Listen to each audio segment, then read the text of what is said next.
Mesdames et messieurs, les représentants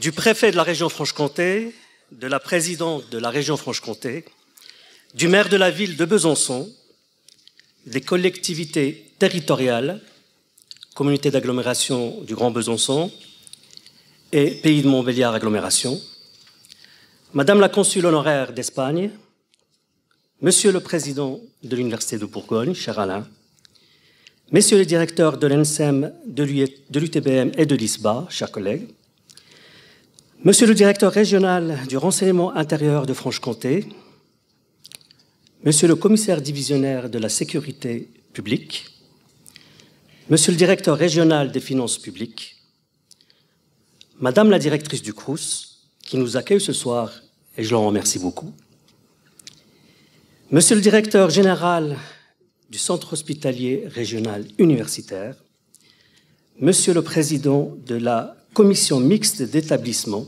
CHRU et Université de Franche-Comté, chers partenaires du rectorat, du CFA-SUP, de l'AFPA, du CESE, du MEDEF, de la Caisse des dépôts, de l'ARIAT, du FONGECIF, de la Technopole Thémis, de l'Institut régional du vieillissement, d'EDF, de l'ESBF, de l'ESBM pour les masculins, du CERCOUP et de l'ESN.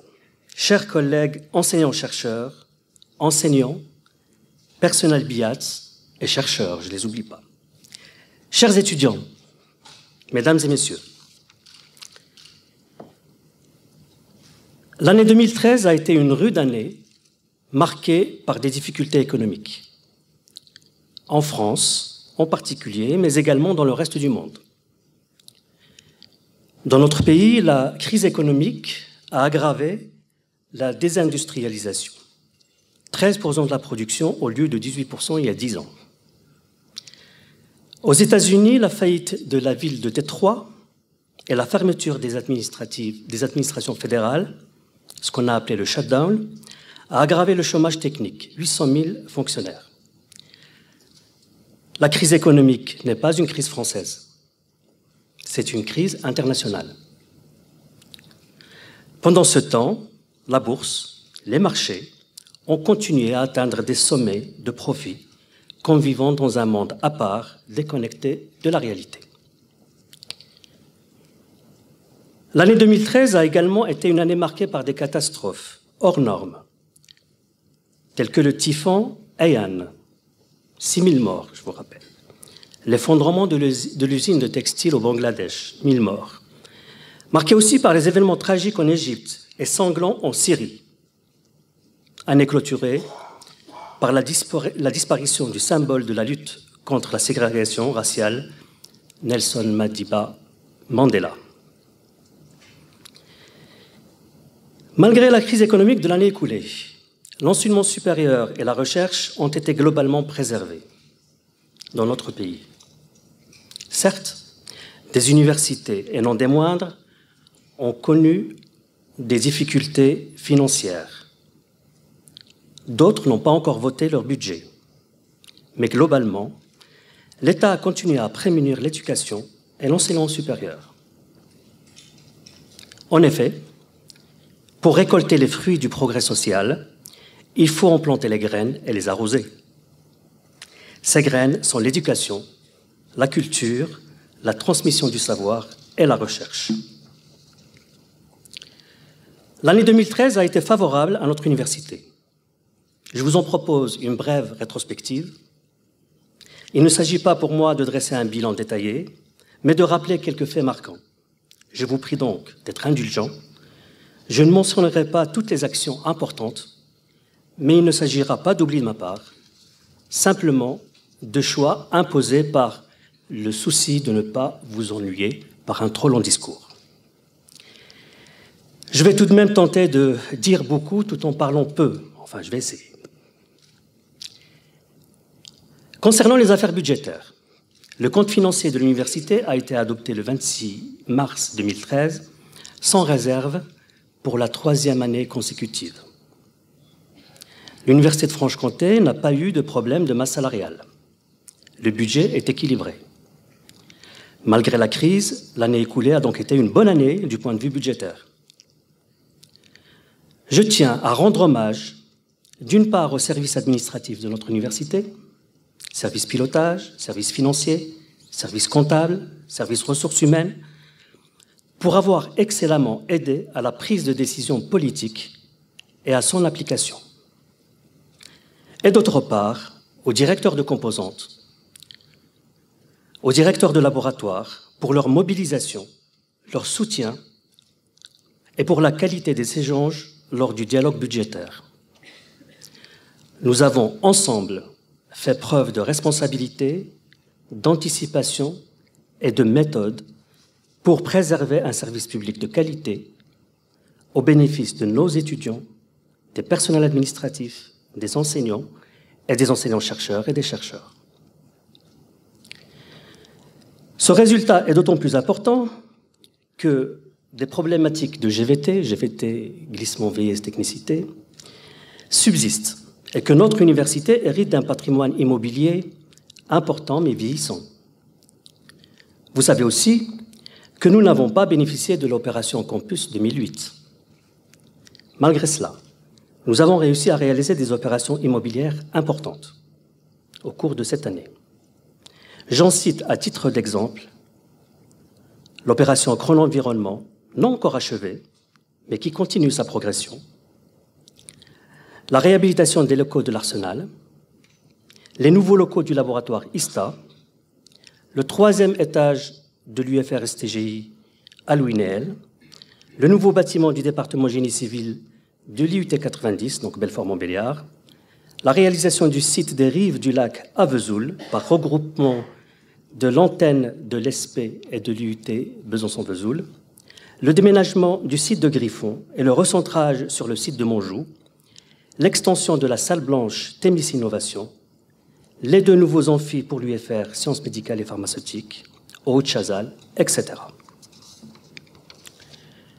Certaines opérations ont été menées avec l'aide précieuse de l'État.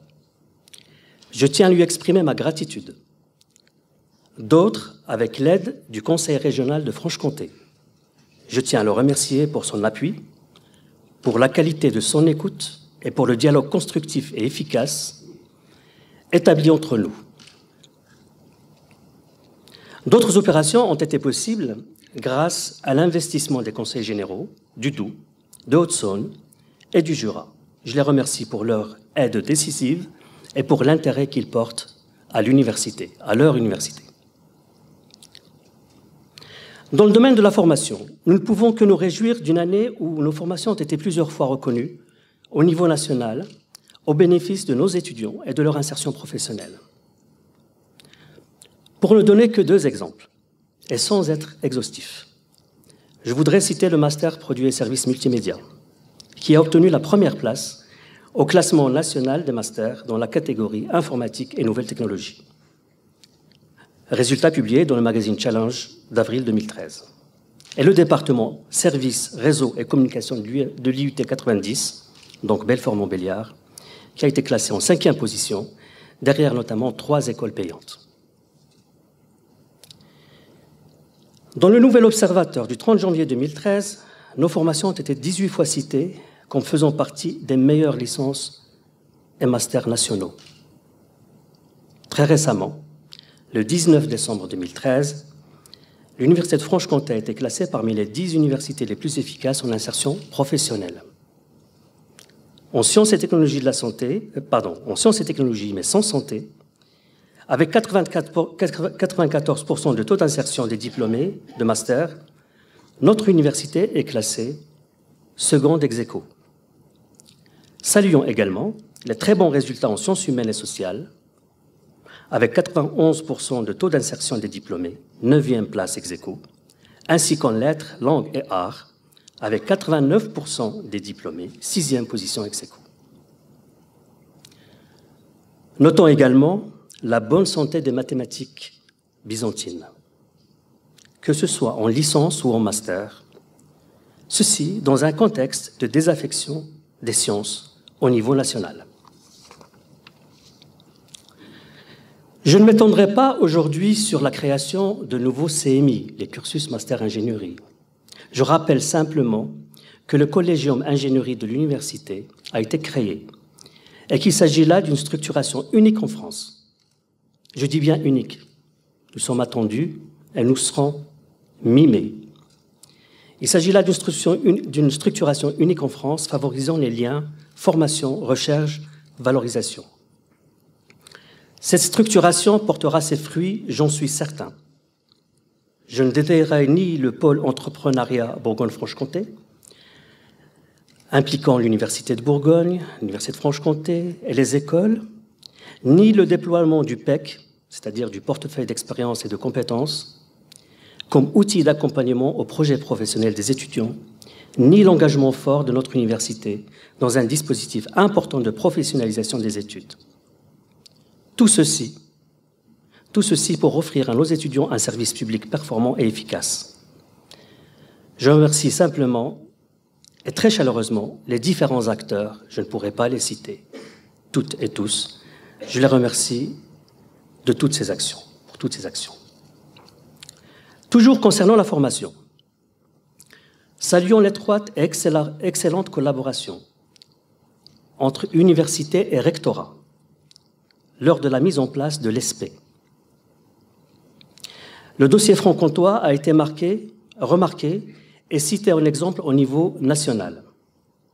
Je suis très heureux des échanges constructifs, pertinents, entre le rectorat et l'université. Je saisis cette occasion pour féliciter Éric Prédine, qui a été nommé par les deux ministres il y a une heure, pas tout à fait, comme donc directeur de cet ESPE. C'est presque sa fête aujourd'hui. Concernant la recherche, l'année a été également généreuse.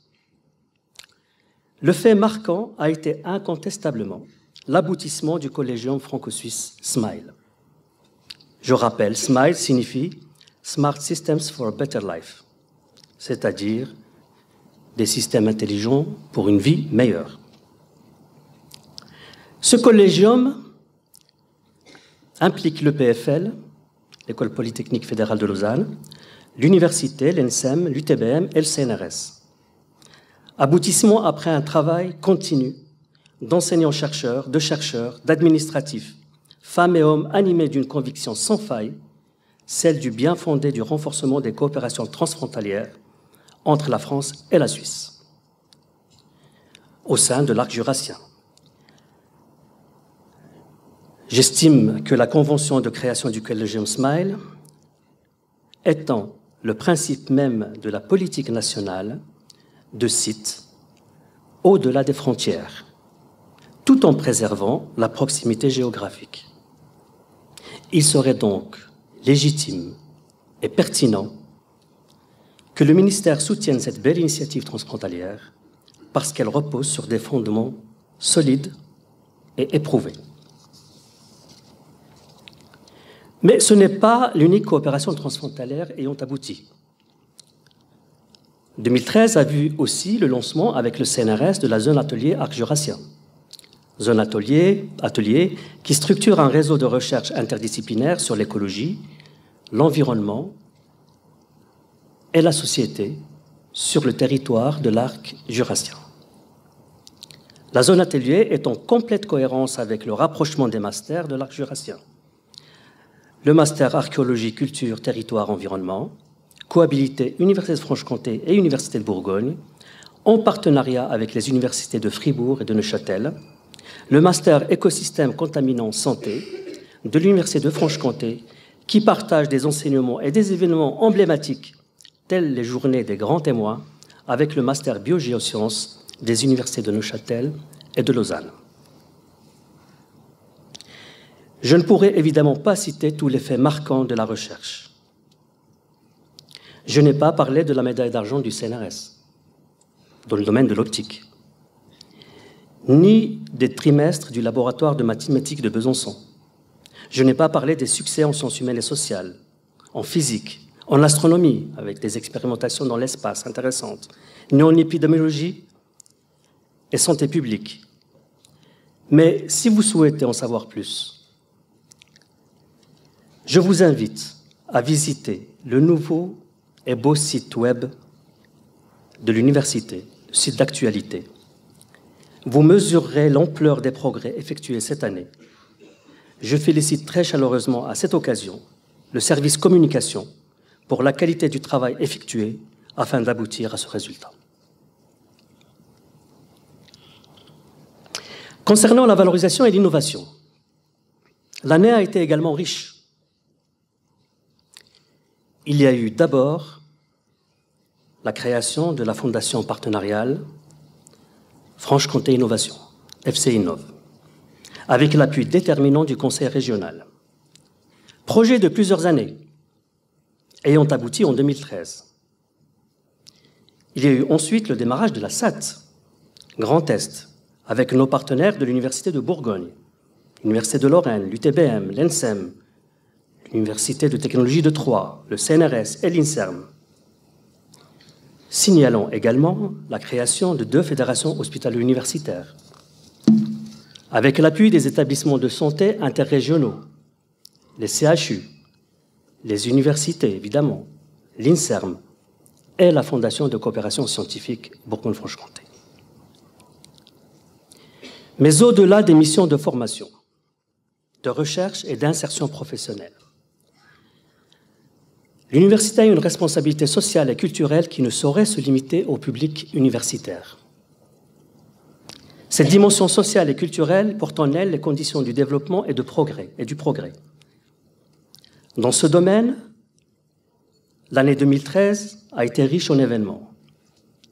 C'est ainsi que l'Université de Franche-Comté a eu la volonté de créer un service sciences, arts et culture, en prenant appui sur la politique engagée par le ministère de l'Enseignement supérieur et de la Recherche et celui de la Culture et de la Communication, et qui se traduit par une convention intitulée « Université et lieux de culture ». Ce service permet désormais le déploiement d'une politique culturelle volontaire, fédératrice des différents acteurs universitaires. Cette politique est fondée sur la légitimité de l'université comme lieu de savoir et de connaissance et vise à impliquer les chercheurs et les étudiants comme acteurs culturels au sein de la cité et de la région. Cette politique s'enracine sur 2 lieux d'accueil du public, à savoir le gymnase du Fort Griffon et la Fabrique Sciences, qui est juste à côté par ici. D'abord, la Fabrique Sciences. La Fabrique Sciences est devenue une nouvelle vitrine de la recherche à la Boulois. Elle accueille depuis février 2013 le public les dimanches et mercredis après-midi. En parallèle, 2600 scolaires, dont 58% de collégiens et lycéens, y ont découvert les sciences. La fête de la science a permis d'ouvrir l'université, ses laboratoires et ses sites remarquables, notamment l'observatoire. 5000 personnes ont participé à cette fête, dont 1500 scolaires. Maintenant, le gymnase. L'espace culturel, dit le gymnase du Fort Griffon, est devenu un outil de la politique culturelle de l'établissement.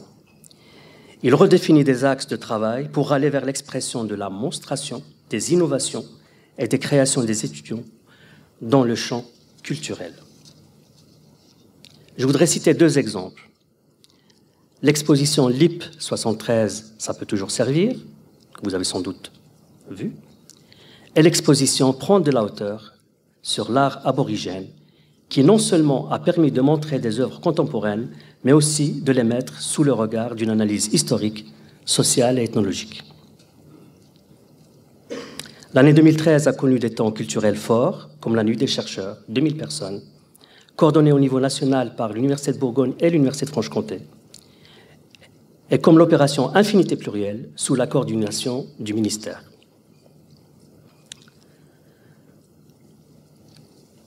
Le temps est venu pour moi de vous parler de notre avenir. Et je voudrais paraphraser un célèbre écrivain, aviateur, donc vous voyez qui c'est, en disant que l'avenir n'est jamais que du présent à mettre en ordre, qu'il ne s'agit pas pour nous de le prévoir, mais de le permettre. Au niveau régional, tout d'abord, il s'agit de préparer le contrat plan État-région. de dessiner l'avenir et de projeter sur les années futures, Je dirais les choses sont bien parties. J'ai déjà constaté une vraie synergie d'équipe, une vraie dynamique projet et un effet d'entraînement. Je voudrais remercier le représentant de l'État, encore une fois, et de la région pour l'attention portée au projet que nous proposons et pour les échanges constants et constructifs que nous avons pu établir.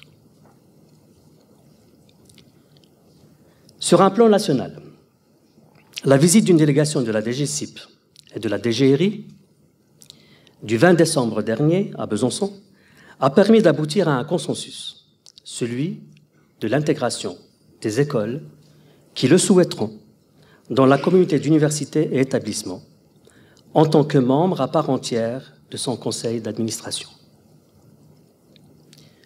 Les ingrédients nécessaires au succès, à la réussite et au bon développement de l'enseignement supérieur et la recherche au niveau interrégional sont enfin réunis. Ils impliquent l'Université de Franche-Comté, l'Université de Bourgogne et les écoles. C'est bien ce que j'ai souhaité dans ma déclaration au personnel de l'université le 2 avril 2013. Déclaration à propos de l'avenir des établissements d'enseignement supérieur et de la recherche en Bourgogne-Franche-Comté. J'invite très chaleureusement les écoles à manifester leur volonté d'intégrer le CA de la communauté d'universités et d'établissements, à l'instar de notre partenaire AgroSup Dijon, en validant cette volonté au sein de leurs CA respectifs. C'est très important. Construisons avec l'Université de Bourgogne et avec les écoles de beaux projets autour de l'énergie, du transport, de l'agroalimentaire, des sciences humaines et sociales, des sciences pour l'ingénieur, des projets encourageant l'interdisciplinarité et impliquant tous les champs disciplinaires, et dans la recherche fondamentale, à nourrir la recherche appliquée. Et la recherche appliquée à nourrir le tissu économique et social. Renforçons nos spécificités territoriales, cultivons les complémentarités et créons des liens forts entre universités et écoles.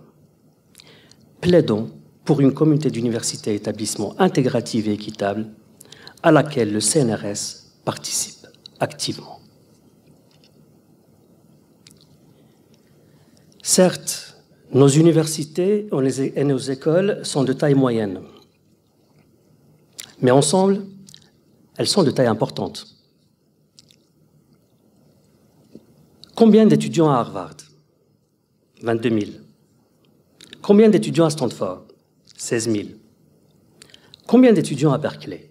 34 000. Ou à MIT? 11 000.